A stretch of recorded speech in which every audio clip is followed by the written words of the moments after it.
शिक्षा जगत के सभी समाचार आपको सबसे पहले मिले, इसके लिए सब्सक्राइब करें नमस्ते सर यूट्यूब चैनल और बेल आइकन को ऑल पर जरूर से प्रेस करके रखें। माननीय अध्यक्ष महोदय, प्रदेश में विभिन्न उद्योगों, फैक्ट्रियों, दुकानों, राजमार्गों पर बने ढाबों व घरों में चलने वाले लघु एवं कुटीर उद्योग व्यवसाय में नाबालिग बच्चों से बाल श्रम करवाने के आने के 1713 प्रकरण दर्ज हैं, जिनमें से 4,399 बाल श्रमिकों को मुक्त करवाया गया है। दिसंबर 2018 से जनवरी 2021 तक जिलेवार संख्यात्मक विवरण परिशिष्ट 1 पर संलग्न है।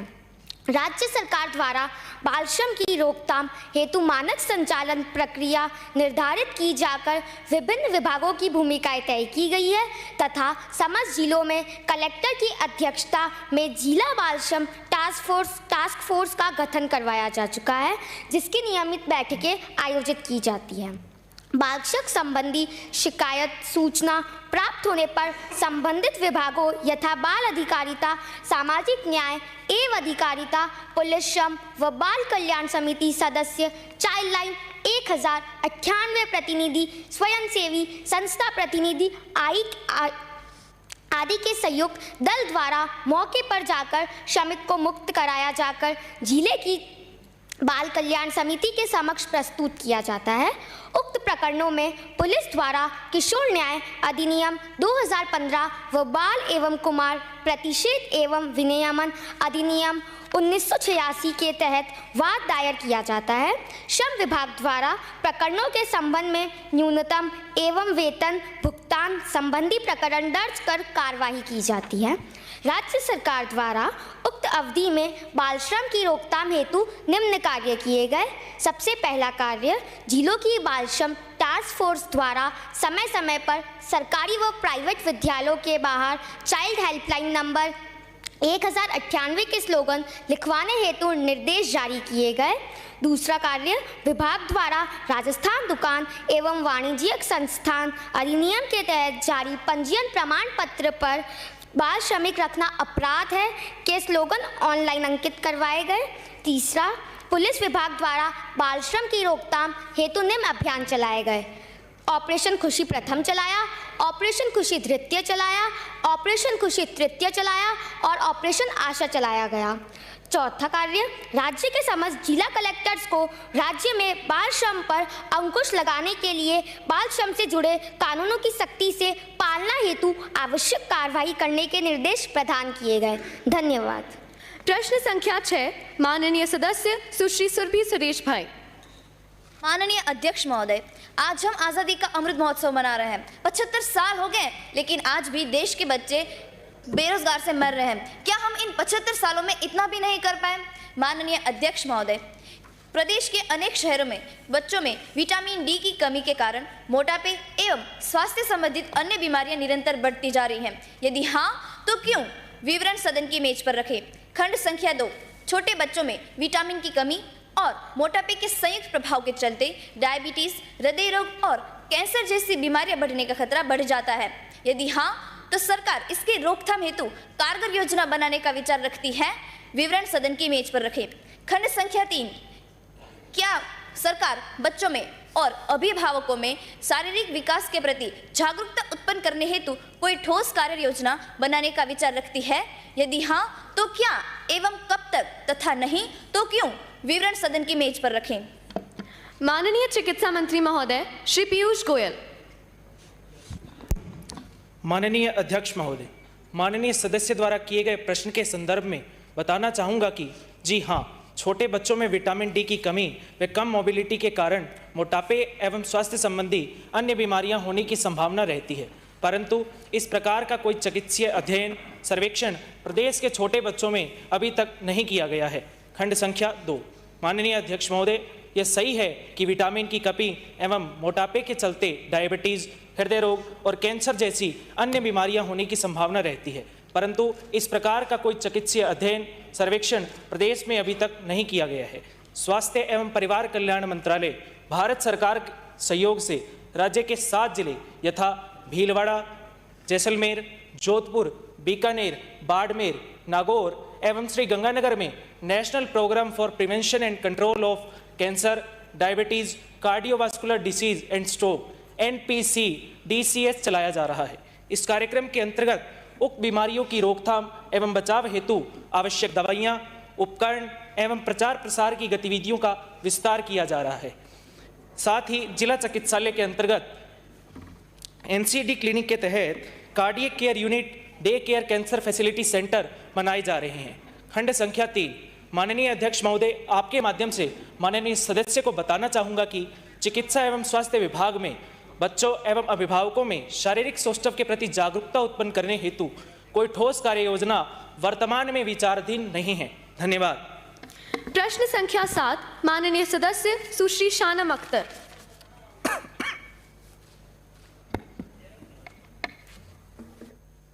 माननीय अध्यक्ष महोदय, कोरोना के बाद बदले हालात में प्रदेश के पर्यटन को बढ़ावा देने के लिए सरकार ने कौन से नए प्रयास करे हैं? विवरण सदन की मेज पर रखें। खंड संख्या 2, वैश्विक और घरेलू पर्यटकों की संख्या में कितनी कमी आई है? आंकड़े सदन की मेज पर रखें। खंड संख्या 3, कोरोना महामारी में हुए नुकसान के आंकड़े सरकार सदन की मेज पर रखें। माननीय पर्यटन, कला एवं संस्कृति मंत्री महोदय श्री राघव कल्ला। माननीय अध्यक्ष महोदय, कोरोना महामारी से उभर रहे प्रदेश में पर्यटन को बढ़ावा देने हेतु पर्यटन स्थलों को सरकार द्वारा कोरोना अनुशासन की पालना के साथ खोला जा रहा है। खंड संख्या 2, वैश्विक पर्यटकों में 75% एवं घरेलू पर्यटकों में 50% के लगभग कमी दर्ज की गई है। खंड संख्या 3, कोरोना महामारी के कारण प्रदेश में वर्ष 2020 में लगभग 200 करोड़ का राजस्व घाटा हुआ है। प्रश्न संख्या 8, माननीय सदस्य सुश्री पलक चौधरी। माननीय अध्यक्ष महोदय, मैं ये जानने को इच्छुक हूँ कि प्रदेश में कोरोना महामारी के समय निजी विद्यालयों द्वारा विद्यार्थियों से जबरन फीस वसूले जाने को लेकर सरकार ने क्या कदम उठाए? विवरण सदन की मेज पर रखें। खंड संख्या 2, उक्त महामारी के दौरान प्रदेश में सरकारी विद्यालयों में शिक्षा को सुदृढ़ इंतजाम को लेकर सरकार द्वारा क्या कार्य किए गए हैं? विवरण सदन की मेज पर रखें। खंड संख्या 3, उक्त परिस्थितियों का सामना बच्चों को पुनः न करना पड़े, इसके लिए सरकार की क्या योजना है? विवरण सदन की मेज पर रखें। माननीय शिक्षा मंत्री महोदय श्री सैयद फरहान हैदर। माननीय अध्यक्ष महोदय, सरकार ने कोरोना महामारी के दौरान निजी विद्यालयों द्वारा जबरन फीस नहीं वसूलने का दबाव बनाने हेतु पूर्ण राशि का 70% लिए जाने का आदेश निजी विद्यालयों, कोचिंग संस्थानों और शिक्षा के सभी संस्थानों पर लागू किया है। साथ ही किसी अभिभावक की आर्थिक या शारीरिक स्थिति कमज़ोर होने पर उनके बच्चे से फीस न लिए जाने के आदेश भी जारी हो चुके हैं। खंड 2, मैं माननीय सदस्य को बताना चाहता हूं कि कोरोना लॉकडाउन के बाद प्रत्येक सरकारी विद्यालयों में एक स्मार्ट बोर्ड प्रस्तावित हैं। साथ ही शिक्षकों को सरकार द्वारा बच्चों के घर जाकर या 50% बच्चों की क्षमता के साथ विद्यालय बुलाकर पढ़ाने के आदेश हैं। खंड 3, प्रदेश में सरकारी विद्यालयों में ऑनलाइन शिक्षा को बढ़ावा देने हेतु स्मार्ट बोर्ड प्रस्तावित हैं। साथ ही शिक्षकों और विद्यार्थियों को ऑनलाइन शिक्षा देने व प्राप्त करने में कठिनाइयों का सामना न करना पड़े, इसके लिए प्रशिक्षण दिए जा रहे हैं। प्रश्न संख्या 9, माननीय सदस्य सुश्री तमन्ना कौशिक। माननीय अध्यक्ष महोदय, सरकार द्वारा बच्चों के विकास के लिए आवंटित बजट में से गत 3 वर्षों में कितनी राशि आवंटित कर व्यय की गई? वर्षवार विवरण सदन की मेज पर रखें। खंड संख्या 2, क्या सरकार बच्चों के विकास के लिए अतिरिक्त बजट उपलब्ध करने का विचार रखती है? यदि हाँ तो कितना, व नहीं तो क्यों? विवरण सदन की मेज पर रखें। माननीय वित्त मंत्री महोदय सुश्री अनुष्का राठौड़। माननीय अध्यक्ष महोदय, माननीय सदस्य के सवालों का जवाब देने से पहले एक ही चीज़ कहना चाहूँगी कि कितना ही मुश्किल वक्त क्यों ना आ जाए, हम बच्चों के अधिकार और उनका भविष्य उनसे कभी नहीं छीनेंगे। और इसी बात को ध्यान में रखते हुए मैं इन सभी सवालों के जवाब देना चाहूँगी। पहले सवाल के संदर्भ में यह बताना चाहती हूं कि गत 3 वर्षों में सरकार द्वारा बच्चों के शैक्षणिक विकास हेतु आवंटित एवं व्यय राशि निम्न प्रकार है। 2019 आवंटित की गई थी 68 करोड़ तथा व्यय की गई थी 65 करोड़। 2020 आवंटित की गई थी 45 करोड़ तथा व्यय की गई थी 42 करोड़। 2021 आवंटित की गई थी 59 करोड़ तथा व्यय की गई थी 52 करोड़। माननीय सदस्य का इस बात पर ध्यान आकर्षित करना चाहती हूं कि कोरोना के चलते बजट की अधिकांश राशि चिकित्सा विभाग को दे दी गई थी। वह सरकार कोरोना महामारी के कारण विद्यालयों के सुचारू रूप से संचालन न होने के कारण आवंटित की गई पूर्ण राशि का शैक्षणिक विकास हेतु व्यय नहीं कर पाई। इनके खंड संख्या 2 का उत्तर देना चाहूंगी। जी हाँ, प्रदेश में संचालित विद्यालयों की मांग आने पर उपलब्धता के आधार पर अतिरिक्त बजट के लिए विचार किया जाएगा। जय हिंद, जय भारत। प्रश्न संख्या 10 माननीय सदस्य सुश्री देव्यांशी चौधरी।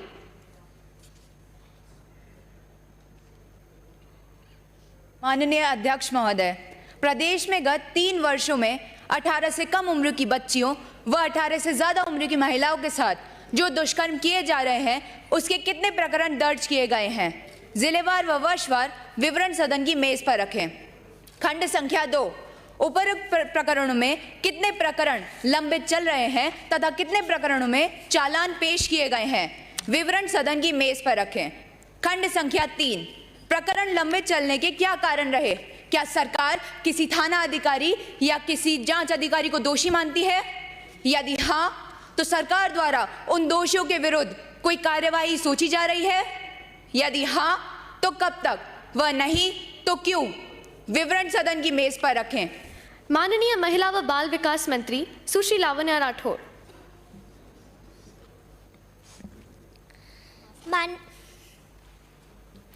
माननीय अध्यक्ष महोदया, प्रदेश में विगत 3 वर्षों में 18 वर्ष से कम उम्र की बच्चियों के साथ दुष्कर्म के 5051 प्रकरण दर्ज हुए हैं। 18 वर्ष से कम उम्र की बच्चियों के साथ दुष्कर्म के प्रकरणों का जिलेवार वर्षवार विवरण परिशिष्ट अ में संलग्न है। 2. उक्त कुल 5051 दर्ज प्रकरणों में से 2000 चालान पेश किए गए हैं। 2551 प्रकरणों में एफआईआर लगाई गई है तथा वर्तमान में कुल 500 प्रकरण लंबित चल रहे हैं। 3. प्रकरण लंबित रहने के विभिन्न कारण रहे हैं। मुख्य कारण मुलजिम का अज्ञात होना, मुलजिम का घटना के बाद अपने निवास से रुखपोश होना, माननीय न्यायालय उच्च न्यायालय द्वारा गिरफ्तारी तफ्तीश पर रोक होना, पीड़िता का नहीं मिलना या तफ्तीश से सहयोग नहीं करना, पीड़िता द्वारा समय पर धारा 164 के बयान हेतु उपस्थित नहीं होना मुख्य कारण रहे हैं। प्रकरण लंबित रहने के कोई जांच अधिकारी, थाना अधिकारी जिम्मेदार नहीं पाए गए हैं तथा न ही किसी जांच अधिकारी, थाना अधिकारी के विरुद्ध पुलिस विभाग द्वारा कोई कार्रवाई प्रस्तावित है। प्रश्न संख्या 11 माननीय सदस्य सुश्री हिमांशी असवाल। माननीय अध्यक्ष महोदय, बिजली की किल्लत ने ग्रामीण इलाकों के बच्चों के भविष्य को अंधकार में डाल दिया है। सरकार बिजली आपूर्ति के लिए क्या कदम उठा रही है? विवरण सदन की मेज पर रखें। माननीय ऊर्जा मंत्री महोदय सुश्री आद्या अग्रवाल। माननीय अध्यक्ष महोदय, कोयले की किल्लत के कारण विद्युत आपूर्ति एवं उपलब्धता की कमी के कारण ग्रामीण इलाकों में विद्युत आपूर्ति बाधित रही है। इसके लिए सरकार ग्रामीण क्षेत्रों में सोलर पैनल लगाने की योजना प्रस्तावित है। अतिशीघ्र ये योजना प्रस्तावित कर दी जाएगी। धन्यवाद। प्रश्नकाल समाप्त। शून्यकाल। स्थगन प्रस्तावों पर व्यवस्था। मुझे माननीय सदस्यों को सूचित करना है कि निम्नांकित स्थगन प्रस्तावों की सूचना प्राप्त हुई है। 1. श्री सार्थक सिंह सदस्य की ओर से प्रदेश में निजी कोचिंग केंद्रों में प्रतियोगी परीक्षाओं की प्रतिस्पर्धा के कारण छात्रों द्वारा की जा रही आत्महत्याओं से उत्पन्न स्थिति के संबंध में। 2. सुश्री पूर्वी जैन सदस्य की ओर से प्रदेश में शराब के विज्ञापनों पर प्रतिबंध होने के बावजूद सरकार द्वारा शराब की बिक्री बढ़ाने के प्रावधान किए जाने से उत्पन्न स्थिति के संबंध में। 3. श्री वैभव राजे सदस्य की ओर से प्रदेश में खाद्य सामग्री व दवाइयों में प्रतिदिन हो रही मिलावट से उत्पन्न जन संकट की स्थिति के संबंध में। उपरोक्त प्रस्ताव ऐसे नहीं कि सदन की पूर्व निर्धारित कार्यवाही को रोककर इन पर विचार किया जाए, अतः अनुमति देने में असमर्थ हूँ। 1. सुश्री कोंकणा दास सदस्य की ओर से जयपुर शहर की एक नामी स्कूल में शिक्षक द्वारा छात्राओं को सोशल मीडिया पर अश्लील मैसेज करने एवं शोषण किए जाने से उत्पन्न स्थिति के संबंध में। 2. श्री दक्ष चौधरी सदस्य की ओर से प्रदेश में डेंगू के बढ़ते प्रकोप से हो रही मौतों एवं चरमराई चिकित्सा सुविधाओं से मरीजों को हो रही परेशानियों से उत्पन्न स्थिति के संबंध में। 3. श्री महेश पटेल सदस्य की ओर से प्रदेश में प्रतियोगी परीक्षाओं में नकल की रोकथाम हेतु इंटरनेट सुविधा बंद किए जाने से आमजन को हो रही परेशानी से उत्पन्न स्थिति के संबंध में। उपरोक्त प्रस्ताव भी ऐसे नहीं कि सदन की पूर्व निर्धारित कार्यवाही को रोककर इन पर विचार किया जाए, अतः अनुमति देने में असमर्थ हूँ। फिर भी माननीय सदस्य सुश्री कोंकणा दास, श्री दक्ष चौधरी एवं श्री महेश पटेल को उनके द्वारा दी गई विषय वस्तु पर 2-2 मिनट बोलने की अनुमति होगी।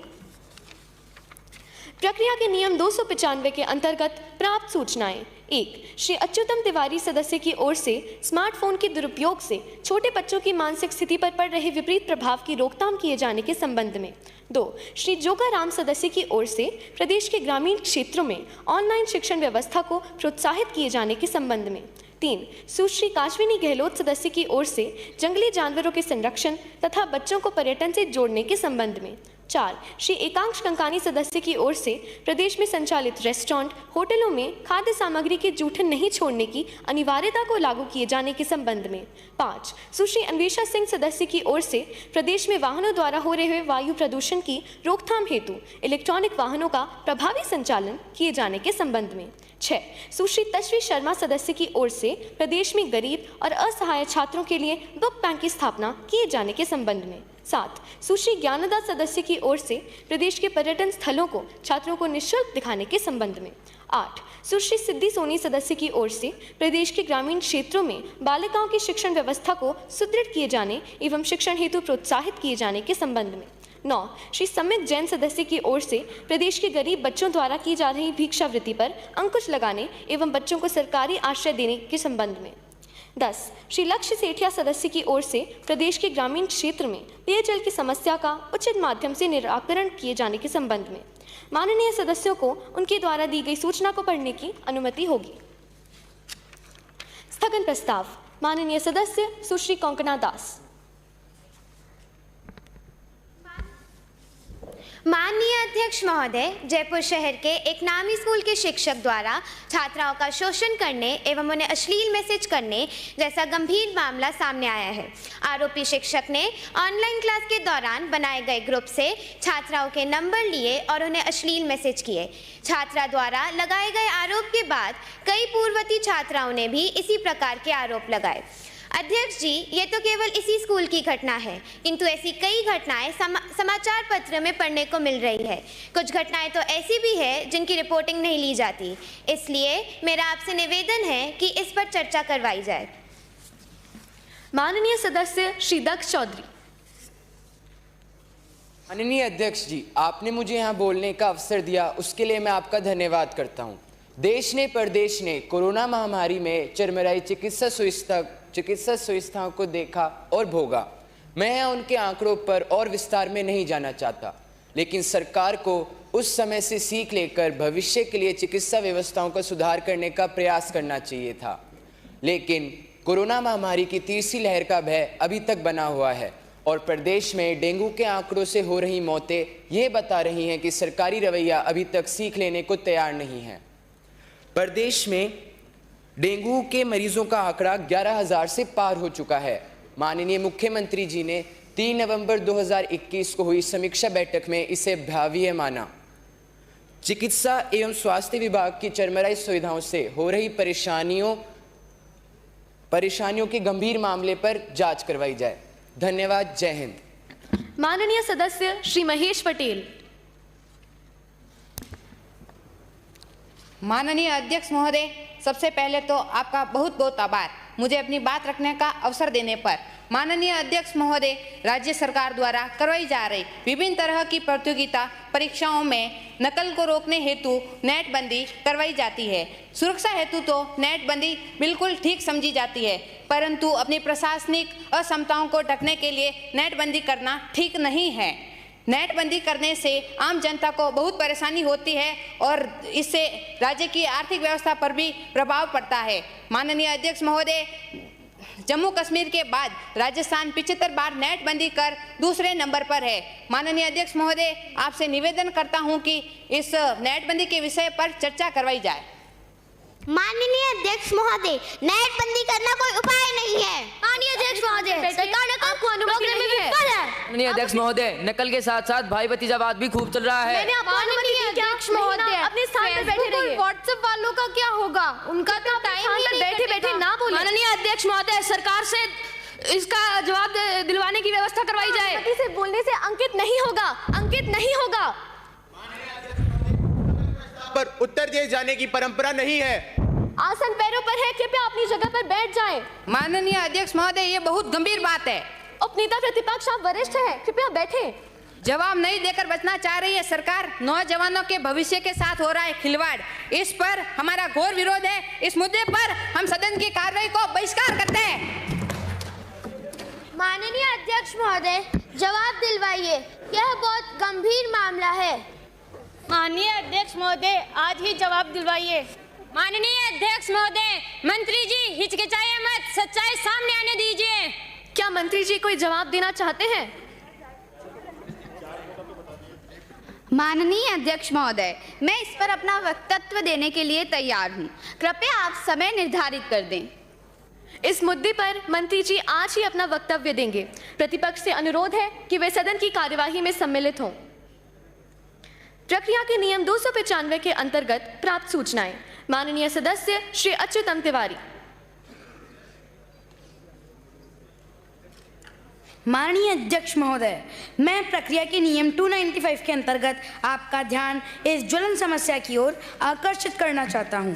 वर्तमान समय में एक समस्या तेजी से फैल रही है। आज माता पिता अपने दैनिक जीवन में व्यस्त रहते हैं, जिसके कारण वह अपने छोटे छोटे बच्चों के लालन पालन के प्रति लापरवाह हो रहे हैं। अपने छोटे छोटे बच्चों की शैतानियों को रोकने के लिए वह उनको स्मार्टफोन उपलब्ध करवा रहे हैं। बच्चों के मोबाइल फ़ोन के अत्यधिक उपयोग से उनकी मानसिक स्थिति पर बहुत बुरा प्रभाव पड़ रहा है और इस कारण वह हमेशा तनाव में रहता है और उसका स्वभाव चिड़चिड़ा हो रहा है। युवा पीढ़ी के लिए यह एक गंभीर समस्या बनती जा रही है। छोटे बच्चों में मोबाइल का यह नशा न केवल उनको अपने माता पिता से दूर कर रहा है, अपितु वह इसके दुष्प्रभाव से आभासी दुनिया में सिमट रहा है। मैं उक्त गंभीर समस्या के संबंध में सरकार का ध्यान आकर्षित कर इसके समाधान हेतु सुझाव प्रस्तुत कर रहा हूं कि शहर की प्रत्येक आवासीय कॉलोनी में विभिन्न खेल कूद गतिविधियों हेतु बच्चों के लिए स्पोर्ट्स क्लब खोले जाए, बाल पुस्तकालय खोले जाए, ऐसे विकसित पार्क बनाएं जहां बच्चों के व्यायाम हेतु संसाधन उपलब्ध हो। वह प्रत्येक आवासीय कॉलोनी में एक सरकारी कृषि संस्था हो ताकि बच्चों को स्कूल के बाद स्वच्छ वातावरण मिल सके। अतः उक्त गंभीर मामले में सरकार का ध्यान आकर्षित करना चाहता हूँ। धन्यवाद। माननीय सदस्य श्री जोगाराम। माननीय अध्यक्ष महोदय, माननीय शिक्षा मंत्री जी का ध्यान एक ज्वलंत विषय की ओर आकर्षित कर उल्लेख किया जाना है कि कोरोना महामारी के कारण शिक्षण व्यवस्था प्रभावित हुई है। प्रदेश के शहरी क्षेत्रों में निजी विद्यालयों द्वारा तो ऑनलाइन शिक्षण व्यवस्था के माध्यम से शिक्षण कार्य को सुचारू रखा जा सका है। शहरी क्षेत्रों में ऑनलाइन शिक्षण व्यवस्था इसलिए भी कारगर हुई है कि छात्र छात्राओं को ऑनलाइन शिक्षण हेतु इलेक्ट्रॉनिक उपकरण जैसे स्मार्टफोन, लैपटॉप, इंटरनेट, वाईफाई सुविधा आसानी से उपलब्ध हो गई है। इसके विपरीत प्रदेश के ग्रामीण क्षेत्रों में अध्ययनरत विद्यार्थियों को ऑनलाइन शिक्षण से वंचित रहना पड़ा है, जिसका मुख्य कारण है ऐसे गरीब और किसानों के बच्चों के पास स्मार्टफोन, इंटरनेट सुविधा उपलब्ध नहीं होना है। कोरोना महामारी के कारण आज ऑनलाइन शिक्षण व्यवस्था एक उचित माध्यम उपलब्ध है, जिसके माध्यम से विषम परिस्थितियों में भी बच्चों के लिए घर बैठे शिक्षण व्यवस्था को सुचारू रूप से रखा जाना संभव है। मेरा राज्य सरकार से आग्रह है कि प्रदेश के ग्रामीण इलाकों में ऑनलाइन शिक्षण व्यवस्था को लागू करने हेतु सरकार की ओर से प्रत्येक विद्यार्थी और गुरुजनों को स्मार्टफोन, इंटरनेट सुविधा एवं अन्य आवश्यकता अनुसार इलेक्ट्रॉनिक उपकरण निःशुल्क उपलब्ध करवाया जाए, जिससे कि शिक्षण व्यवस्था पर प्रतिकूल प्रभाव न पड़े और सुचारू रूप से शिक्षण कार्य चलता रहे। यहाँ विशेष रूप से यह भी उल्लेख किया जाना है कि प्रदेश के शहरी एवं ग्रामीण क्षेत्रों में कई ऐसे विद्वान शिक्षकगण हैं, विषय विशेषज्ञ शिक्षक है, जो केवल ऑनलाइन शिक्षा ही प्रदान करने में सक्षम है। शिक्षण व्यवस्था को और मजबूत करने के उद्देश्य से ऐसे शिक्षकों को ऑनलाइन ही शिक्षा प्रदान करने हेतु प्रोत्साहित किया जाना आवश्यक है, जिससे उनके ज्ञानता का लाभ छात्रों को मिल सके। अतः उक्त विषय के संबंध में माननीय शिक्षा मंत्री जी का ध्यान आकर्षित कराऊं। जय हिंद, आभार। माननीय सदस्य सुश्री काशविनी गहलोत।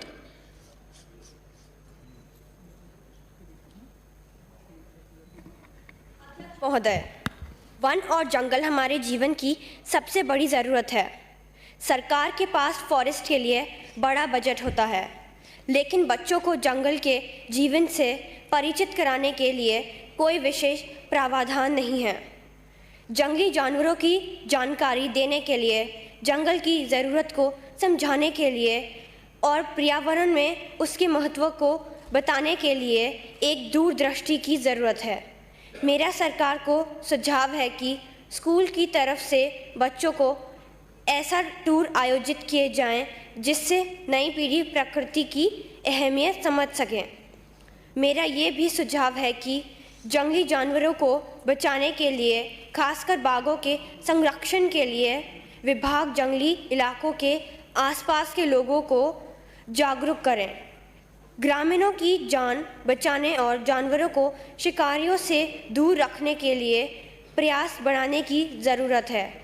जंगलों के आसपास के लोगों का जनजीवन काफ़ी कठिन होता है।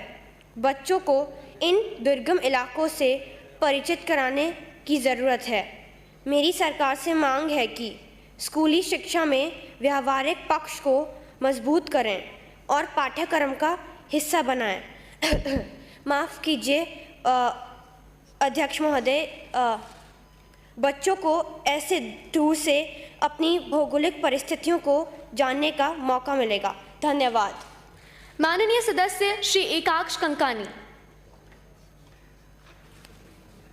माननीय अध्यक्ष महोदय, मैं राज्य सरकार का ध्यान एक ऐसे विषय पर दिलाना चाहता हूं कि हमारे प्रदेश में ऐसे कई गरीब और असहाय लोग हैं जिन्हें 2 वक्त का भोजन भी नहीं मिल पाता है। 2 वक्त का भोजन तो क्या, ऐसे गरीबों को 1 वक्त का भोजन भी नहीं मिल पा रहा है। वहीं दूसरी ओर सक्षम और उच्च श्रेणी के लोग होटल और रेस्टोरेंट में पार्टियां करते हैं।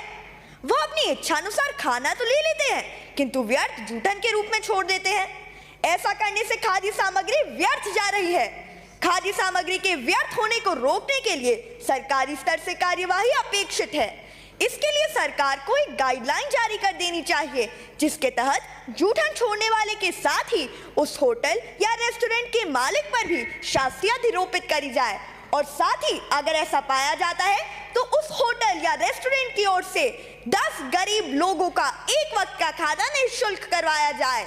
अतः उक्त विषय पर आवश्यक कार्यवाही के लिए सरकार का ध्यान आकर्षित किया जाता है। माननीय सदस्य सुश्री अन्वेषा सिंह। माननीय अध्यक्ष महोदय, प्रदेश में पेट्रोल व डीजल से चलने वाले चौपहिया और दुपहिया वाहनों से वातावरण दूषित हो रहा है। ऐसे वाहनों द्वारा न केवल वायु प्रदूषण हो रहा है, अपितु ध्वनि प्रदूषण भी हो रहा है। निरंतर फैल रहे इस प्रदूषण से आम जन के स्वास्थ्य पर बुरा प्रभाव पड़ रहा है। इससे आम जन में श्वास, अस्थमा, बहरेपन के अलावा और कई प्राणघातक बीमारियां हो रही है। मैं माननीय परिवहन मंत्री का ध्यान आकर्षित करना चाहती हूं कि वाहनों द्वारा उक्त फैल रहे वायु व ध्वनि प्रदूषण की रोकथाम के लिए प्रदेश में इलेक्ट्रॉनिक व्हीकल के ज़्यादा से ज़्यादा संचालन को प्राथमिकता प्रदान करने हेतु आवश्यक कदम उठाएं। ई व्हीकल के उपयोग की अनिवार्यता को लागू किया जाए। माननीय सदस्य सुश्री तश्वी शर्मा। महोदय, उपरोक्त विषय के संबंध में राज्य सरकार का ध्यान आकर्षित किया जाना है। प्रदेश में शहरी एवं ग्रामीण इलाकों में जितने भी निजी महोदय, उपरोक्त विषय के संबंध में राज्य सरकार का ध्यान आकर्षित किया जाना है। प्रदेश में शहरी एवं ग्रामीण इलाकों में कई ऐसे गरीब और असहाय परिवार हैं जो अपने बच्चों को विद्यालय इसलिए नहीं भिजवाते हैं क्योंकि उनके पास स्कूल की फीस एवं पुस्तकें और स्टेशनरी वस्तुओं को खरीदने हेतु धन का अभाव होता है।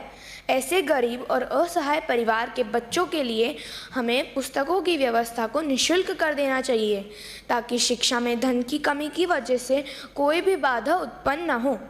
मेरा राज्य सरकार से इस गंभीर विषय के संबंध में एक सुझाव प्रस्तुत किया जाना है। प्रदेश में शहरी एवं ग्रामीण इलाकों में जितने भी निजी एवं सरकारी विद्यालय हैं, उनके अंदर एक बुक बैंक की स्थापना अनिवार्य रूप से कर दी जाए।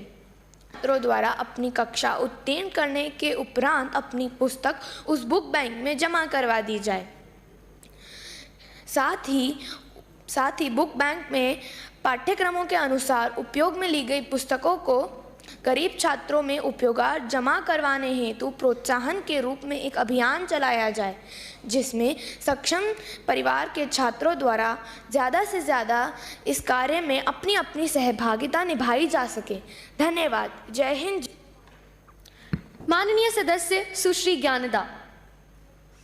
माननीय अध्यक्ष महोदय, प्रदेश में कई ऐतिहासिक पर्यटन स्थल हैं जिनकी पृष्ठभूमि में कई ऐतिहासिक घटनाओं का वर्णन इतिहास एवं अन्य सामान्य जानकारियों से संबंधित पाठ्य पुस्तकों में है। प्रतियोगी परीक्षाओं में भी इनका वर्णन किया जाता है। मेरा सरकार से आग्रह है कि ऐसी ऐतिहासिक पर्यटक स्थलों यथा स्मारकों, महलों, म्यूजियमों, इमारतों को विद्यार्थियों को उनकी निजी एवं शिक्षण संस्थाओं के माध्यम से किए जाने वाले अध्ययन दौरे में निःशुल्क प्रवेश दिया जाए। निजी यात्रा के दौरान ऐसे छात्रों को उनके पहचान पत्र के आधार पर प्रवेश दिया जाए। अतः उपरोक्त व्यवस्था हेतु सरकार की ओर से आवश्यक आदेश प्रसारित करने का श्रम करें। माननीय सदस्य सुश्री सिद्धि सोनी। माननीय अध्यक्ष महोदय, राज्य सरकार का ध्यान आकर्षित किया जाना है। हमारे देश में आज भी बहुत सारे ऐसे छोटे छोटे गांव और ढानियां हैं जहां पर लोगों की रूढ़िवादी सोच के कारण बेटियों को पढ़ाया नहीं जा रहा है और उनको घर का काम काज करने पर मजबूर किया जा रहा है। अगर पढ़ाया भी जा रहा है तो उनको बस प्राथमिक शिक्षा दी जा रही है, क्योंकि गाँवों में उच्च शिक्षा की व्यवस्था नहीं होती है। इसी कारण बेटियों को उच्च शिक्षा प्राप्त करने के लिए दूर दराज नहीं भेजा जा रहा है। राज्य सरकार द्वारा ग्रामीण क्षेत्रों में गांव-गांव ढानी छात्राओं के अध्ययन और शिक्षण हेतु प्राथमिक से लेकर उच्च शिक्षण हेतु महाविद्यालयों को ज़्यादा से ज़्यादा खोलने का प्रयास करना चाहिए। मैं आपसे यह पूछना चाहूँगी कि उन बेटियों के लिए आप ऐसी कौन सी योजना लाएंगे जिनसे वो भी उच्च शिक्षा प्राप्त कर पाए।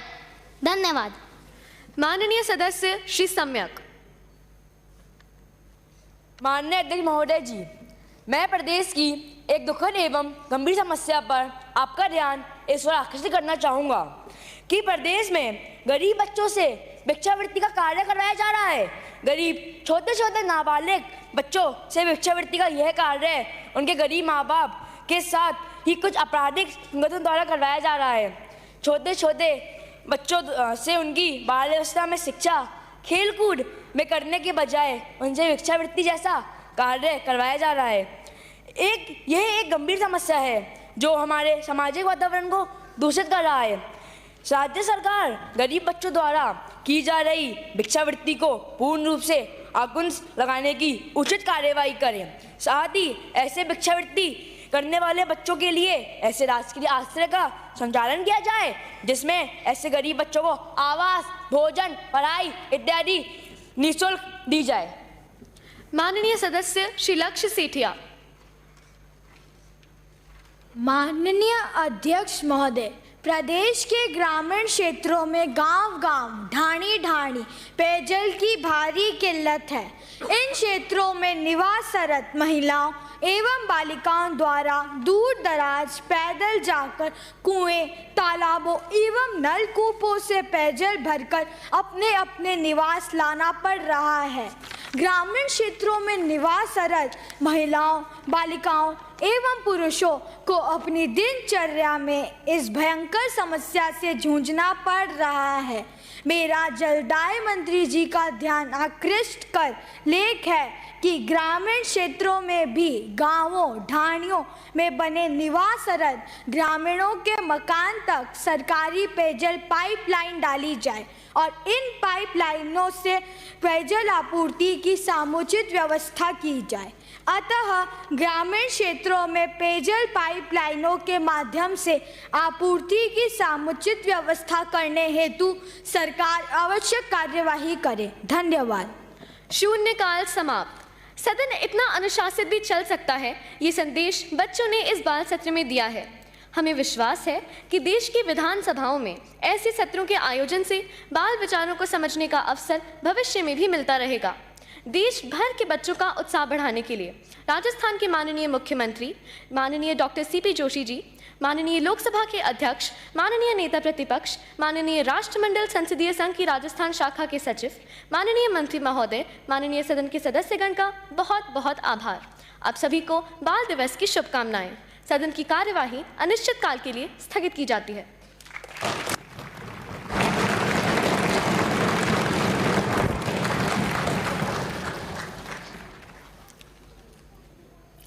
कोविड लॉकडाउन के लंबे अंतराल के बाद एक के बाद एक सेमिनार की श्रृंखला और उसी श्रृंखला को आगे बढ़ाया है माननीय अध्यक्ष राजस्थान विधानसभा डॉक्टर सीपी जोशी जी ने। इस नवाचार के माध्यम से हमने देखा किस तरह से बच्चों ने इतने अनुशासित रूप से आज इस बाल सत्र का आयोजन किया और इन्हें देखकर याद आ रही हैं सुभद्रा कुमारी चौहान जी की वो पंक्तियां कि बार बार आती है मुझको मधुर याद बचपन तेरी, गया ले गया तू जीवन की सबसे मस्त खुशी मेरी।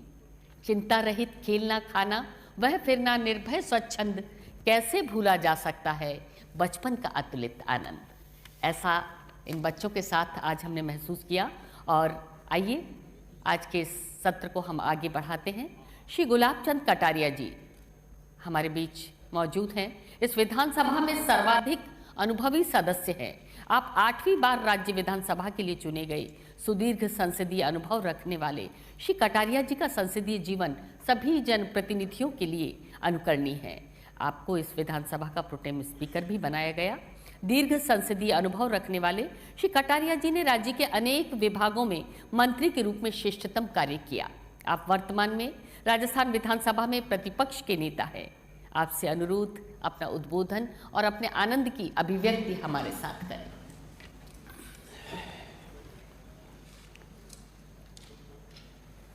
आज इस सदन का सौभाग्य है कि देश के पूर्व प्रधानमंत्री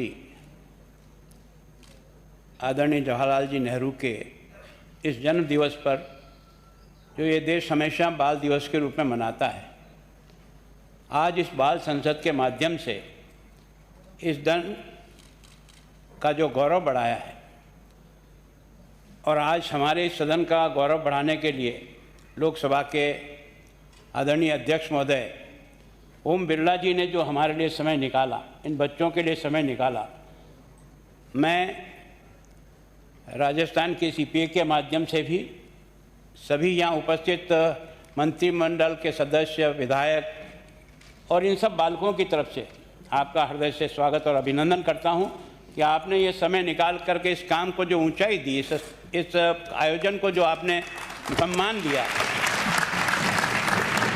उसके लिए आपका बार बार अभिनंदन करता हूँ।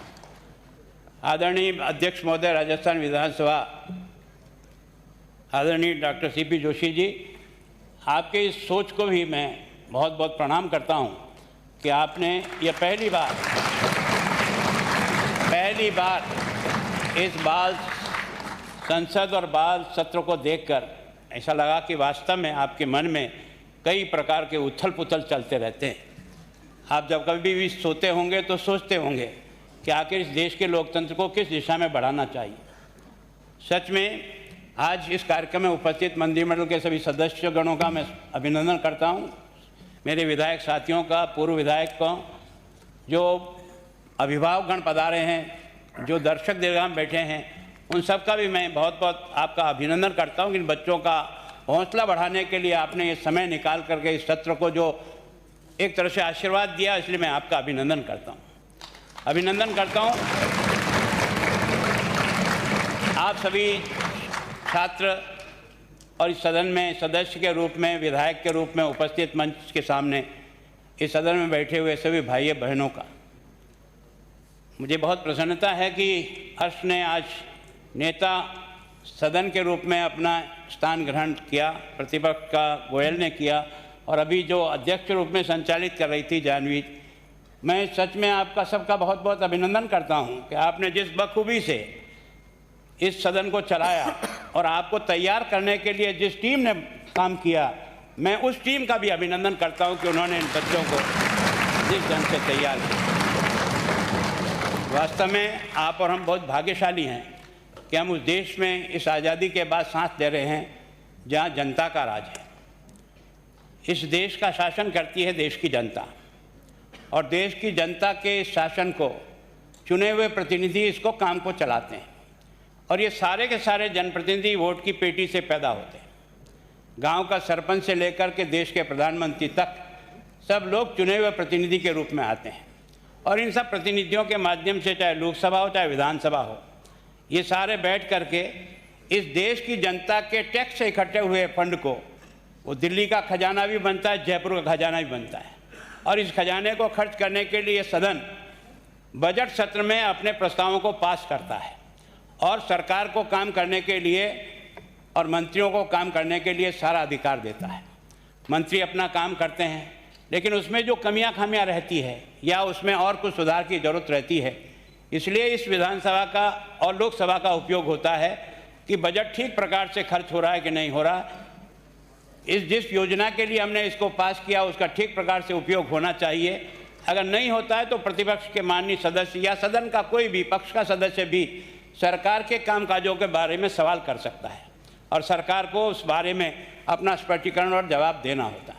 मैं सोचता हूँ दूसरा बड़ा काम कानून में तब्दील करना, कानून बनाना, ये इस सत्र का सबसे बड़ा काम है, और मैं सोचता हूँ कानून में अगर आवश्यकता पड़ती तो संशोधन भी करना पड़ता है। वास्तव में आज आपने जो तैयारी करके इस सदन को जिस ढंग से चलाया, आपने बहुत शांति से चलाया, हम डिस्टर्ब करते रहते हैं। सच्चाई को स्वीकार करने में कोई मुझे ऐतराज़ नहीं, लेकिन मैं सोचता हूँ कि ये देश कितना महान है कि 70 साल में इस देश के लोकतंत्र के, जनता के निर्णय को सबने सर माथे पर रखकर इसकी पालना की। मैं सोचता हूँ कि एक सरकारें आती है, सरकारें जाती है, कभी इसकी बनती कभी इसकी बनती है, लेकिन देश की जनता जो निर्णय करती है उसको हम सब लोग स्वीकार करके देश को लोकतांत्रिक तरीके से दुनिया में जो सम्मान दिलाया है इस भारत ने, सबसे बड़ा लोकतंत्र हमारा है। और हमारे लोकतंत्र में इतनी खूबियत है कि जनता के आदेश को सर माथे पर रखकर पक्ष और विपक्ष उसको स्वीकार करता है। मैं सोचता हूँ हम सब जो बाल इस सदन में भाग लेने आए हैं, मैं चाहता हूँ कि आप और मैं दोनों इस बात की कोशिश करें कि देश का मतदाता जो वोट से हम लोगों को पैदा करता है, वो बहुत ही तन्मय होकर ध्यान से, ईमानदारी से देश निर्माण के लिए कौन उपयोगी है, कौन सा काम उपयोगी है और कौन सा नहीं उपयोगी है, इसको भी समाज में जागृत करने का प्रयास करें। क्योंकि लोकतंत्र तो तभी अच्छा होगा जब वोट की पेटी से अच्छे लोग पैदा होंगे, और ये अधिकार जनता के पास है, और सबकी उम्र तय कर दी 5 साल से ज़्यादा नहीं। मैं प्रतिपक्ष का नेता हूं तो भी इस सदन में जब तक कालखंड है और जब तक हूँ तब तक ही हूँ, उसके बाद मुझे भी वापस जनता के बीच में जाना पड़ता है। फिर से जनता भेजती है तो यहाँ आता हूँ, नहीं तो अपने गाँव जाता हूँ। इतनी बड़ी ताकत इस देश के लोकतंत्र में है।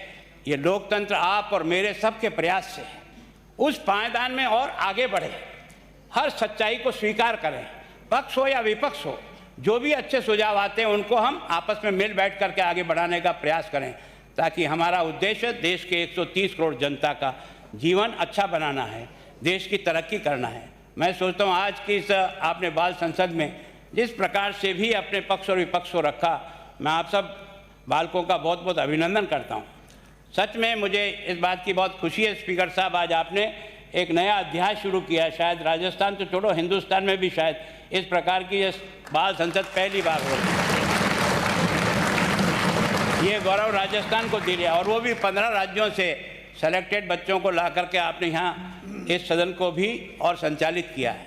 मैं सच में एक बार फिर आप सब भाई बहनों का, जिन्होंने आज जनप्रतिनिधि बन करके, जनप्रतिनिधि की क्या जिम्मेदारी है, जनप्रतिनिधि क्या करता है, सरकार कैसे कामकाज करती है, सरकार की कमियों को कैसे ध्यान में लाया जा सकता है, कैसे उसमें सुधार हो सकता है, इस सारी बात को जिस ढंग से रखा है, मैं चाहता हूँ ये केवल यहीं तक नहीं रहे, हमारे जीवन के हर क्षेत्र में ये कैसे आगे बढ़े और हम वास्तव में देश के लोकतंत्र को कैसे मजबूत करें। एक बार फिर मैं स्पीकर साहब लोकसभा ओम बिरला जी आपका धन्यवाद करता हूं कि हमारी इस बाल संसद में और हमारे स्पीकर साहब ने जो आपको आमंत्रित किया, आप आए। हम सब लोग आपका बहुत बहुत अभिनंदन करते हैं। धन्यवाद। जय भारत।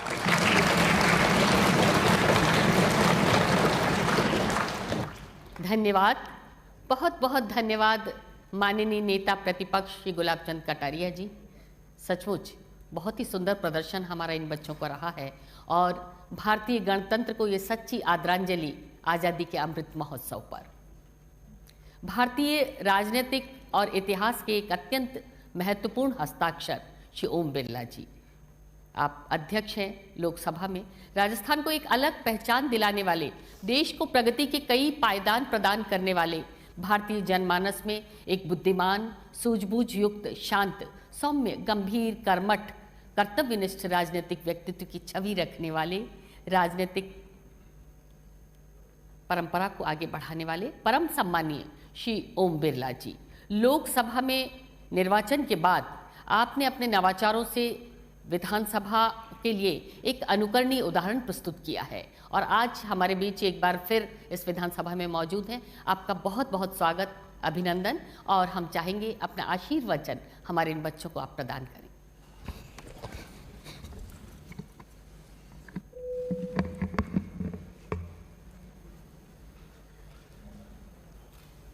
राजस्थान विधानसभा के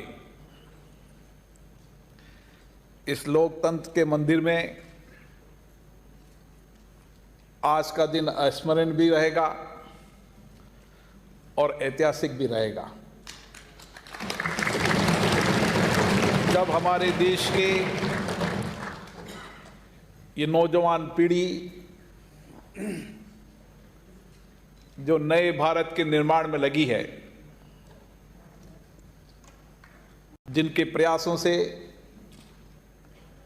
आज देश सशक्त हुआ है, मजबूत हुआ है, प्रगति की ओर बढ़ा है, लेकिन आज इसलिए स्मरणीय है कि लोकतंत्र के अंदर भी एक सक्रिय भागीदारी के साथ किस तरीके से हम संसद और विधानसभा की कार्रवाई चला सकते हैं, ये हमारे देश के नौजवानों ने आज पूरे देश को बताया है। साथियों, मैं सबसे पहले राजस्थान विधानसभा के अध्यक्ष जी को बहुत बहुत साधुवाद देता हूं, बधाई देता हूं। जब उन्होंने मुझे केवल इतना सा कहा कि हम एक बाल संसद करना चाहते हैं, तो मैंने उनसे पूरी चर्चा नहीं की। मैंने कहा मैं निश्चित रूप से आपके इस कार्यक्रम में आऊंगा। मैं उनको बधाई देता हूं। हमारे मुख्यमंत्री जी चले गए, लेकिन उन्होंने भी कुछ क्षण बाल संसद को देखा। हमारे प्रतिपक्ष के नेता, जिनका एक लंबा और सार्वजनिक जीवन रहा है, एक लंबे समय तक विधानसभाओं में और कुछ समय लोकसभा में भी वो सदस्य, प्रतिपक्ष के नेता, मंत्री के रूप में रहे। हमारे सीपीए के सचिव तेज तर्रार, युवा नेता संयम लोढ़ा जी, आज आपने संसदीय प्रक्रियाओं को किस तरीके से हम चला सकते हैं, सुव्यवस्थित तरीके से चला सकते हैं, अनुशासित तरीके से चला सकते हैं, शालीनता से अपने मुद्दों को रख सकते हैं, ये बाल संसद, बाल विधानसभा में आपने आज इस कार्रवाई का संचालन किया। हमारे इस लोकतंत्र की यात्रा को 75 वर्ष होने जा रहे हैं। और 75 वर्ष की लोकतंत्र यात्रा हम कह सकते हैं कि लोकतंत्र सशक्त हुआ है, मजबूत हुआ है। जनता की सक्रिय भागीदारी बढ़ी है।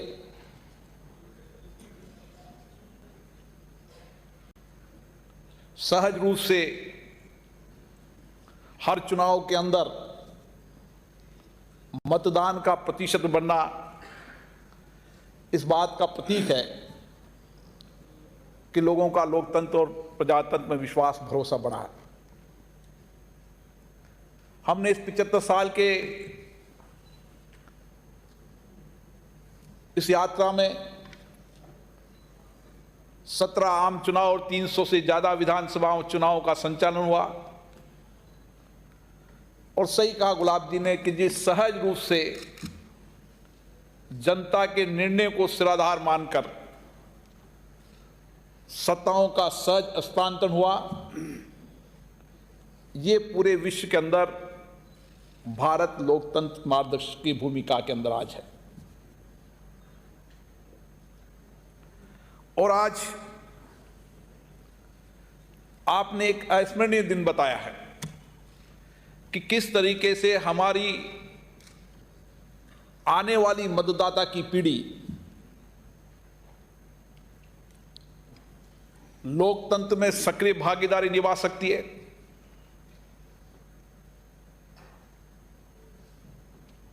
विधानसभाओं की कार्रवाई को ठीक तरीके से कैसे संचालित की जा सकती है, कैसे मुद्दे, ज्वलंत मुद्दों पर चर्चा की जा सकती है। विधानसभा के अध्यक्ष के रूप में, नेता सदन के रूप में, प्रतिपक्ष के नेता के रूप में, माननीय मंत्रीगण के रूप में, माननीय सदस्य के रूप में आपने प्रदेश और देश के ज्वलंत मुद्दों पर यहां पर चर्चा की।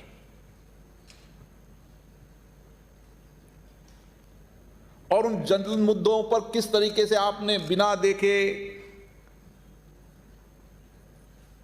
आपने सवाल किए।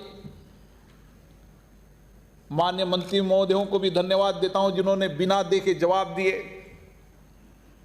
सामान्य रूप से सदन में हम अनुभवी नेता भी जब कोई संसद और विधानसभा में सवाल करते हैं तो सवाल करते समय हमारे हाथ में कागज होता है, जवाब देते हुए मंत्री महोदय के हाथ में कागज होता है। लेकिन आपने बिना कागज के इस्तेमाल किए हुए महत्वपूर्ण रूप से आक्रमण तरीके से भी अपनी बात सदन में रखी और माननीय मंत्री महोदय और मुख्यमंत्री ने भी सहजता से हर सवाल का सटीक जवाब देने का प्रयास किया। इन सारी बातों से हमारा लोकतंत्र और सशक्त होगा, मजबूत होगा। आज हमारी आवश्यकता इसी बात की है कि हम लोकतंत्र के अंदर जन भागीदारी बढ़ाने की आवश्यकता है। हमारा मतदाता सहज है, सतर्क है,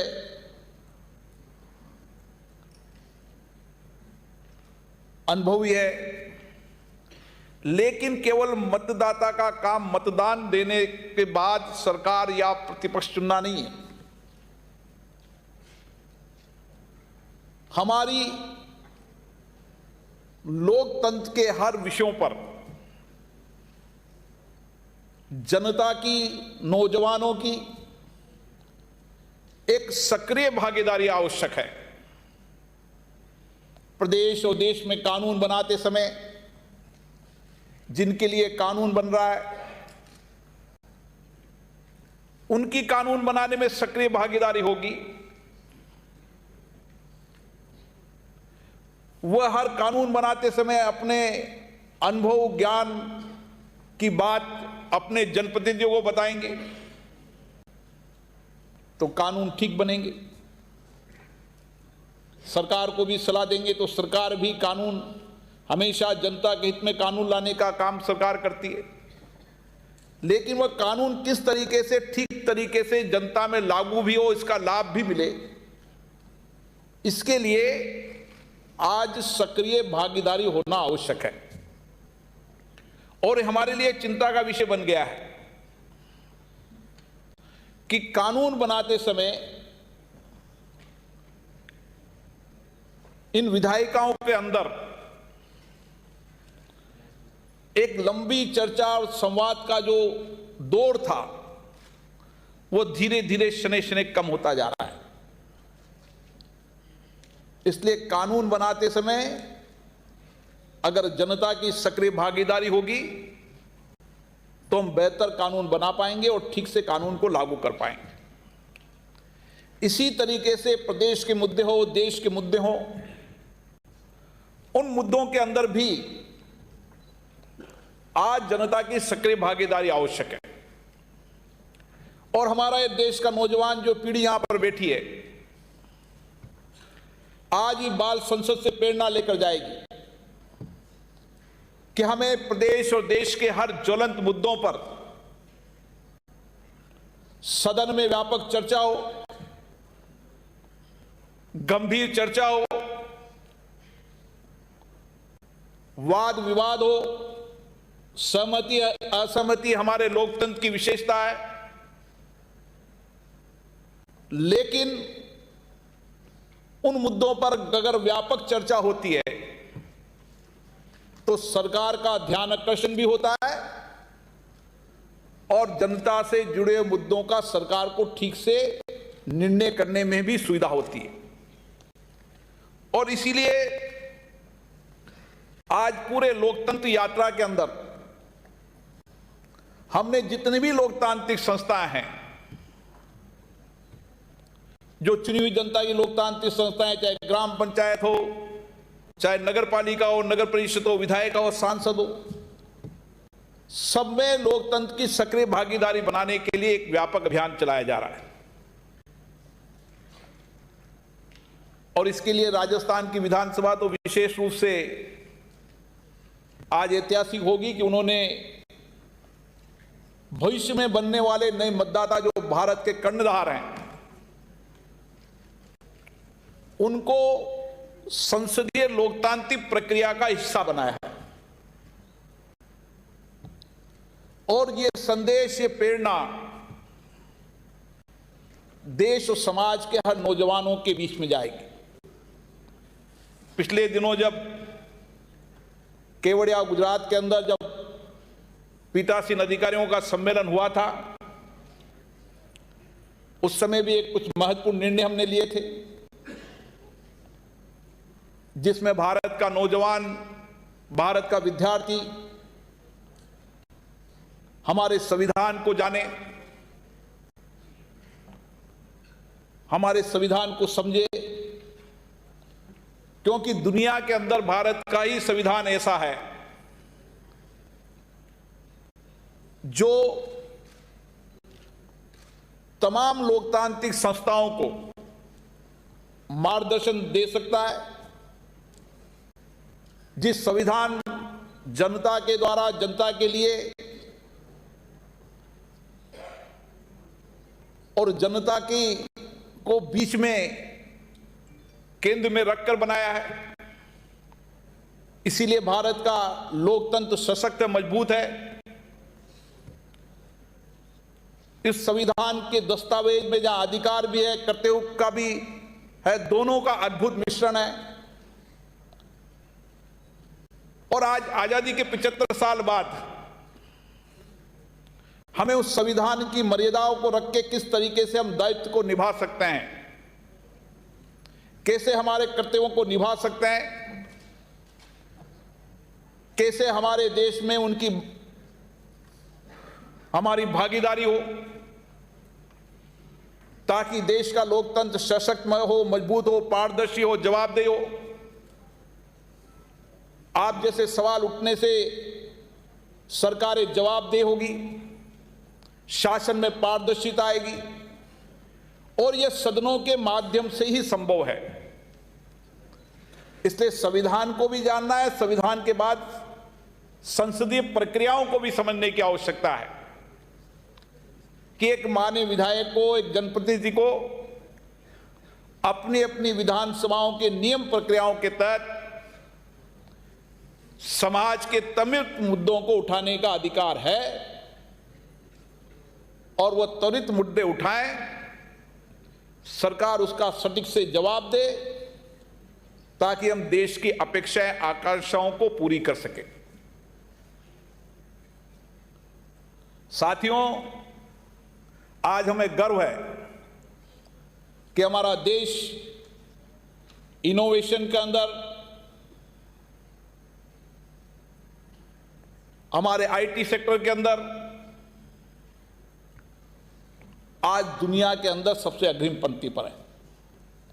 हमारे देश के नौजवानों ने अपने इनोवेशन के कारण, अपने इंफॉर्मेशन टेक्नोलॉजी के कारण इस देश को समृद्ध बनाया, मजबूत राष्ट्र बनाया। इसमें भारत की इस नौजवान पीढ़ी का बहुत बड़ा योगदान है कि आज दुनिया के अंदर भारत अगर नेतृत्व कर रहा है तो हमारे इस नौजवान के इस इनोवेशन, टेक्नोलॉजी और अन्य सेक्टर के अंदर अपनी प्रतिभाओं, बुद्धिमत्ताओं के कौशल के कारण आज भारत दुनिया के अंदर नेतृत्व कर रहा है और इस दिशा की ओर काम करने की ओर आवश्यकता है। मैं आज बच्चों के अभिभावक भी आए हैं, मैं उन अभिभावकों से भी आग्रह करना चाहता हूं कि आपने आपके बच्चों के टैलेंट को देखा है, हमें बच्चों के साथ और समय बिताने की आवश्यकता है। हम उनके टैलेंट को, उनके ज्ञान को किस तरीके से अधिकतम उपयोग कर सकते हैं। बच्चों के साथ अभिभावकों का संबंध लगातार और नजदीक हो तो इन बच्चों से माता पिता को भी सीखने का अनुभव मिलेगा कि इस कम उम्र के अंदर हमारा बच्चा किस इनोवेशन और टेक्नोलॉजी के नए युग में शुरुआत कर चुका है। और इसीलिए जहां हम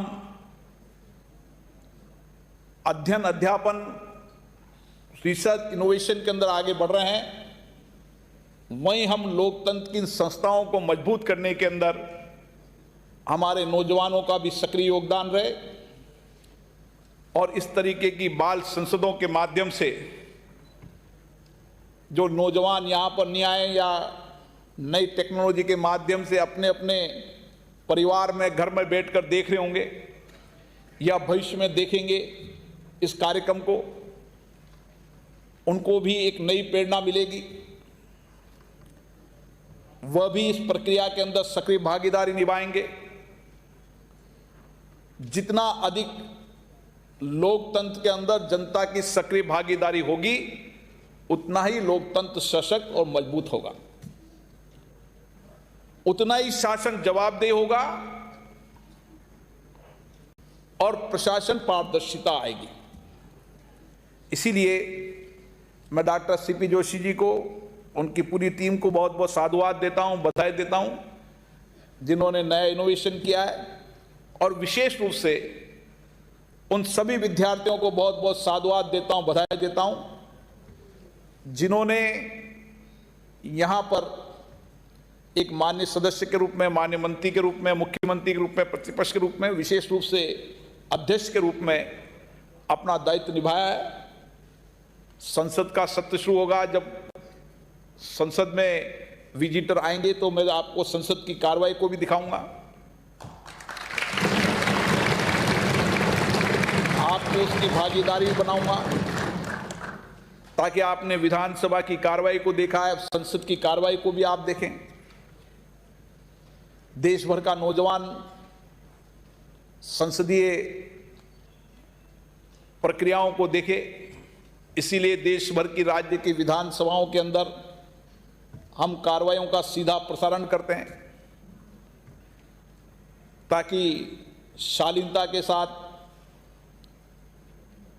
संयमितता के साथ हमारे मुद्दों को तो रखें, लेकिन सदन में शालीनता और गरिमा को बनाए रखें।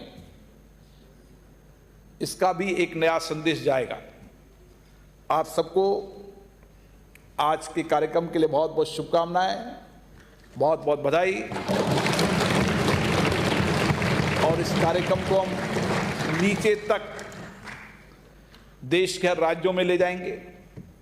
राज्यों के विधानसभाओं के पीठासीन अधिकारी सम्मेलन में इस कार्यक्रम की चर्चा करेंगे और सभी राज्यों में इस तरीके का कार्यक्रम हो ताकि हम आने वाली पीढ़ी कर्णधारों को आज़ादी के 75 साल के अंदर हमारी लोकतंत्र की यात्रा के ऊपर एक हमने वीडियो फिल्म बनाई है, वह स्कूलों में दिखाएंगे और लोकतंत्र की यात्रा में आने वाले समय में भारत के कर्णधारों का और सक्रिय योगदान बने ताकि हम देश को सशक्त बना सकें, मजबूत बना सकें, नए भारत का निर्माण कर सकें। आप सबको बहुत बहुत धन्यवाद। जय हिंद।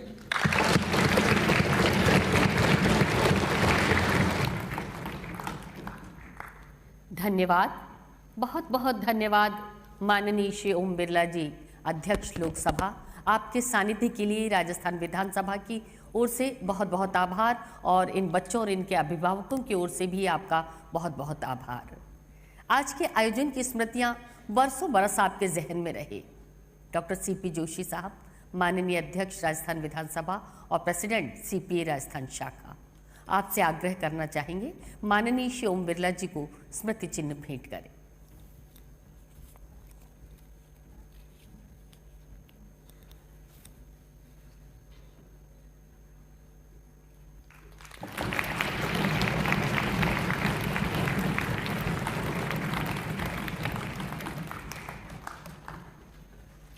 और आज जिन बच्चों ने यहाँ माननीय अध्यक्ष और माननीय नेता प्रतिपक्ष और सदन के नेता की भूमिका का निर्वहन किया, उन्हें प्रतीकात्मक रूप से इन बच्चों के प्रतीकात्मक रूप से 3 बच्चों को आज हम यहाँ स्मृति चिन्ह भेंट कर रहे हैं और जितने भी 200 बच्चे यहाँ मौजूद हैं उन्हें भी ये स्मृति चिन्ह राजस्थान विधानसभा की ओर से दिए जाएंगे। इस क्रम में सबसे पहले माननीय श्री ओम बिरला साहब, लोकसभा अध्यक्ष, बाल सभा सत्र के अध्यक्ष सुश्री जानवी शर्मा को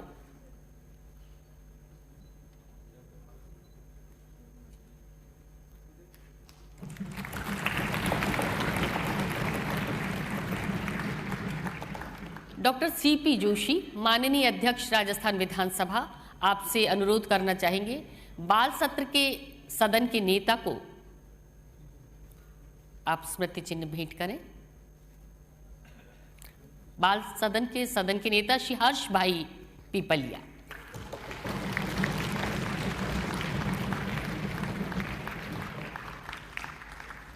श्री गुलाबचंद जी कटारिया साहब, माननीय नेता प्रतिपक्ष, बाल सत्र के नेता प्रतिपक्ष सुश्री वैभवी गोयल को ये स्मृति चिन्ह भेंट करें।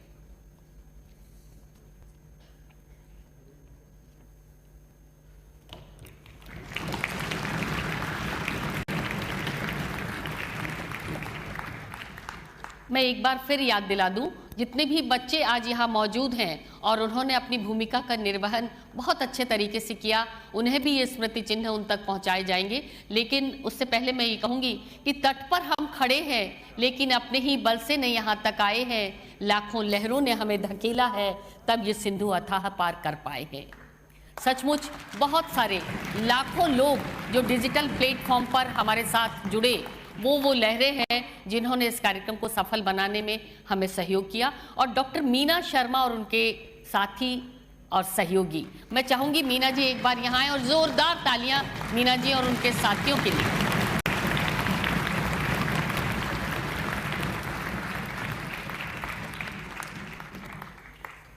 ये सम्मान डॉक्टर मीना शर्मा और उनके साथियों के लिए सम्मान था। सचमुच में किसी भी आयोजन को करना इतना आसान नहीं होता है, उसमें बहुत सारी चीज़ों को संजोना होता है, समेटना होता है, कई सारे लोगों को जोड़ना होता है और ऐसा ही ये आयोजन था। इस आयोजन को हम फिर देख पाएंगे संसद में, जैसा कि हमारे माननीय लोकसभा अध्यक्ष महोदय ने हमें आश्वासन दिया है और कार्यक्रम को आगे बढ़ाएं। कार्यक्रम अपने अंतिम चरण में श्री संयम लोढ़ा जी सदन में सक्रिय सदस्य के रूप में जाने जाते हैं। आप तीसरी बार राजस्थान विधानसभा के सदस्य निर्वाचित हुए हैं। माननीय श्री संयम लोढ़ा जी, सचिव सीपीए राजस्थान शाखा, अनुरोध आभार प्रदर्शन के लिए।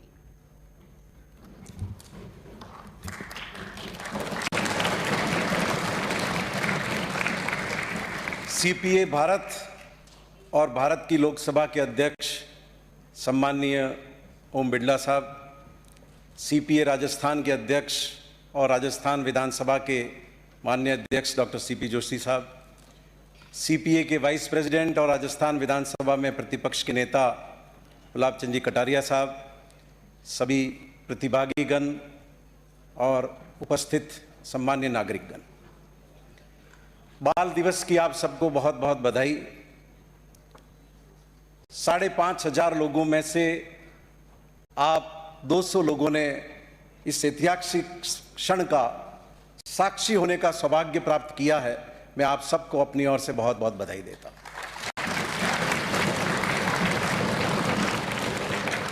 अभी बाल विधानसभा के सदस्य के रूप में आप आए हैं, कल आप मतदाता बनेंगे, 25 साल की आयु होगी तो चुनाव लड़ने के भी पात्र हो जाएंगे। दुष्यंत कुमार का एक शेर है, कौन कहता है आसमान में सुराख नहीं हो सकता, एक पत्थर तो तबीयत से उछालो यारो। तो आप सबको मेरी शुभकामनाएं हैं। जिस राज्य से भी आए हैं वहां के सर्वोच्च सदन को अपनी सदस्यता से सुशोभित करें। जाने अनजाने में ही 15 राज्यों से जुड़ी हुई इस बाल विधानसभा ने देश की संसद और विधानसभा को एक बहुत बड़ा संदेश दे दिया है। आप गौर करेंगे, इस बाल विधानसभा में 50% से ज्यादा महिलाएं सदस्य हैं। तो ये आने वाले वक्त की ख्वाहिश है, एक ऐलान है। भारत की लोकसभा के अध्यक्ष भी यहां मौजूद है।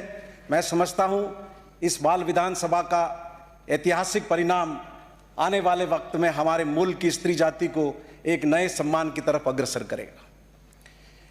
जिस सदन का आपने संचालन किया है वो नियमों से संचालित होता है, उसके कार्य संचालन नियम बने हुए हैं। हमारा ये सौभाग्य है कि आज इस ऐतिहासिक मौके पर भारत की लोकसभा के अध्यक्ष ओम बिरला साहब हमारे बीच में मौजूद हैं। इन नियमों के अंदर ये व्यवस्था है कि किसी भी नियम के मामले में विधानसभा के अध्यक्ष और लोकसभा के अध्यक्ष सुप्रीम होते हैं। किसी भी नियम को रिलैक्स करने की पावर उनमें निहित होती है। ओम बिरला साहब 70 साल के भारत के प्रजातंत्र के इतिहास में पहले लोकसभा अध्यक्ष है। आपने अभी शून्यकाल का संचालन किया था जिसमें स्थगन प्रस्ताव और 295 पढ़े गए। शून्यकाल में 1 घंटा 2 घंटा इतना ही समय होता है, लेकिन भारत की मौजूदा पार्लियामेंट में, भारत की मौजूदा लोकसभा में आपने मान्य सदस्यों को मौका देने के लिए रात के 12 बजे तक शून्यकाल को चलाया और उनको बोलने का मौका दिया। इस सदन में मैं तीसरी बार हूं, लेकिन मैंने ऐसा कभी नहीं देखा कि प्रश्नकाल के अंदर जितने प्रश्न सूचीबद्ध किए गए हैं उन सारे प्रश्नों का हाउस के अंदर जवाब आ जाए। लेकिन राजस्थान के माननीय विधानसभा अध्यक्ष डॉक्टर सीपी जोशी साहब की नियमों के पालना के प्रति प्रतिबद्धता ने राजस्थान की इस विधानसभा के अंदर अनेक बार ये अवसर प्रस्तुत किए कि प्रश्नकाल में जितने प्रश्न सूचीबद्ध किए गए उनका सबका जवाब इस सदन में मिला और प्रश्न समाप्त हुए। आप सबने बहुत अच्छी तैयारी से भाग लिया। माननीय मुख्यमंत्री महोदय जब आपको सुन रहे थे तब उन्होंने लोकसभा के अध्यक्ष जी को कहा कि यार ये तो मेरे मंत्रियों जैसी तैयारी करके आए। तो मैं सीपी जोशी साहब एक विचारक हैं और जब विधानसभा के आप अध्यक्ष बने तब इसी सदन में मैंने कहा था कि आपके अध्यक्ष बनने से भारत में प्रजातंत्र की जड़ें मजबूत होगी। तो खाली राजस्थान विधानसभा में नहीं, पीठासीन अधिकारियों के सम्मेलन में भी ओम बिरला साहब के साथ मिलकर के अनेक ऐसे प्रश्नों पर प्रजातांत्रिक व्यवस्था को ताकत प्रदान करने के लिए आपने लगातार प्रयत्न किया है। और आज इस मौके पर लोकसभा के अध्यक्ष महोदय ने जो हम सब पर ये स्नेह प्रकट किया है हमारे बीच में आकर के, हमारी लंबे समय से भावना थी कि आपको हम बुलाएं और आपने जो समय दिया, सीपी जोशी साहब ने समय दिया, हमारे माननीय मुख्यमंत्री अशोक गहलोत साहब ने समय दिया, कटारिया साहब ने समय दिया और आज का ये बाल दिवस भारत के इतिहास में सुनहरे अक्षरों में लिखा गया। इसके लिए मैं उनका बहुत बहुत आभार प्रकट करता हूँ। धन्यवाद। जय हिंद।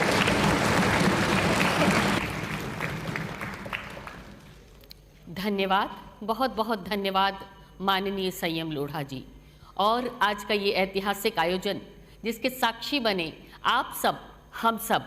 आइए इन नन्हे पौधों को जो अब बड़ा बनने जा रहे हैं, ये संकल्प लें कि हम सींचेंगे, सहेजेंगे और संवारेंगे। कविवर रविंद्रनाथ टैगोर की लेखनी के चंद शब्दों ने बहुरंगी हिंदुस्तान को एक माला में पिरो दिया। उसी हिंदुस्तान का गुणगान राष्ट्रगान। आइए हम सब अपने स्थान पर सावधान की मुद्रा में खड़े होंगे और सभी बच्चों से अनुरोध करना चाहेंगे, बेहद विनम्र अनुरोध, अपने मुख से राष्ट्रगान को उच्चारित अवश्य करें, मातृभूमि को सम्मान दें और अपनी वाणी को पवित्र करें। राष्ट्रगान।